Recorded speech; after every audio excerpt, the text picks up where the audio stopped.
Hey guys, Ohad Hershkovitz here. So I posted in the group about if there would be interest in me posting videos about OCD and how it develops in the treatment, and I got a lot of interest. So this is my first short video on the topic. Here I'm just going to talk about how OCD develops. So if we back up a little bit and think about the way emotion expresses itself in basically every human being. Emotion starts with obviously the hormones and the neurotransmitters being emitted in the brain and then going throughout the body. And then they have various expressions. So one of those expressions obviously is emotional thoughts, where we have this sort of assessment of danger, or something's wrong, or we need to react, for example, fight or flight. And these are thoughts that we have when we are in the middle of some sort of emotional experience, if something scared us, if something threatened us. Obviously, there are more expressions to emotion. For example, fight or flight responses in the body, where the heart starts racing, the muscles start shaking, we start sweating, and there's other symptoms as well. And we also have behavioral impulses, which also tend to fight or flight or freeze. So those are different expressions, but for OCD, the most relevant one is the cognitive expression of our emotions, where we have these sudden thoughts which may not always be in line with what we believe should be going through our brain in that moment. So when we are in a state of tension, basically tension is the body's way of being in preparation of some sort of response to the environment. That adrenaline is going through the body, and then we have a higher likelihood of responding to stimuli with emotional thoughts such as something's wrong, I need to do something about this. If we have a higher level of aggression, then we might have more aggressive thoughts. Maybe we're exasperated with a certain situation and just want to lash out or fight or aggressively stop the situation, then we'll have more aggressive thoughts. We might, if we're more anxious, we might have more anxious thoughts. For example, maybe something bad will happen to someone that I care about or to me, because my emotional thoughts are seeking something to cause and to be a source of that danger. Now, again, these thoughts are not something that always come out of a logical appraisal of the situation that we're in the moment, but rather can be just, a result of that emotional sensitivity combined with maybe something that's going around us in the moment, maybe something new, maybe we're just in a heightened level of sensitivity because we didn't sleep enough, or we're sick, or we have a lot going on. But sometimes we experience more of these thoughts. Now, our reaction to those thoughts is what dictates whether we develop OCD or not. So, for example, one type of response to those thoughts would be, well, okay, so I'm having some uncomfortable thoughts, some aggressive thoughts, some anxious thoughts. I guess I'm feeling a little bit out of it today. This happens. It's okay. It doesn't mean anything. It doesn't mean something bad is actually going to happen. I don't have any logical reason to suspect that something dangerous is going to happen today. So I'm not going to believe or identify with those thoughts, and I'll just accept it as something that's going through my mind today, possibly because I'm more tense. So that would be one example of a reaction to these emotional thoughts. And that reaction is one of tolerance.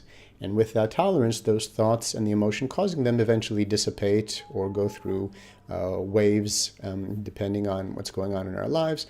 But with time, they will come back less and less as we habituate to whatever's causing the tension. So that's the first type of reaction. The second type of reaction might be a reaction of surprise and fear or lack of tolerance for those thoughts. For example, wait a second, why did I have that kind of thought? Does it mean something? Does it mean something actually is going to happen?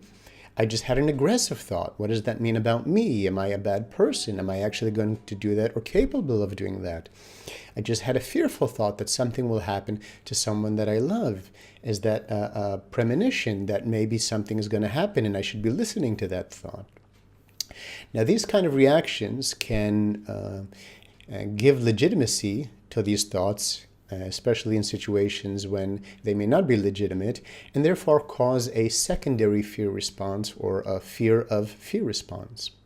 And so now what's happening is I am reacting with fear to my original fear and its expression via thoughts. And now that I've caused secondary fear, that secondary fear also expresses itself in various expressions, including thoughts.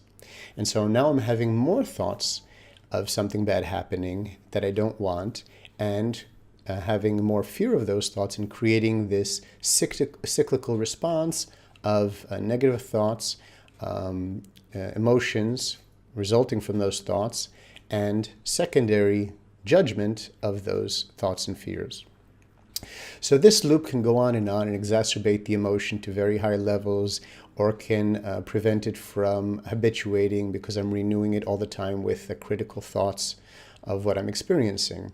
And so this is the mechanism behind OCD. Basically, an obsession is a thought that we fear its presence, or the emotion that it provokes within us, and then we start to obsess over it or analyze it, try to calm ourselves down, try to obtain a certainty that it's not true or that it won't happen, try to figure it out. Basically, we do all these sorts of compulsions in order to try to calm ourselves down. Now, these compulsions obviously can also exhibit themselves behaviorally, where we do something, some sort of ritual or some sort of behavior, which kind of feels like it's part of our everyday structure and kind of gives us a sense of, here, this is the way things should be. And then that kind of token significance can help us feel like we've achieved a level of control or structure again, and prevent something out of control happening.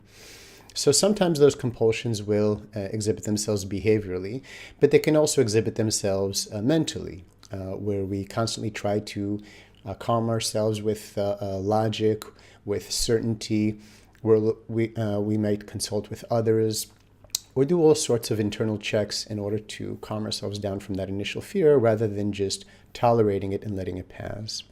So obviously, the more legitimacy we give it, the more it comes back in the future over and over again, and then we're stuck in this endless loop, and that is the mechanism which results in OCD.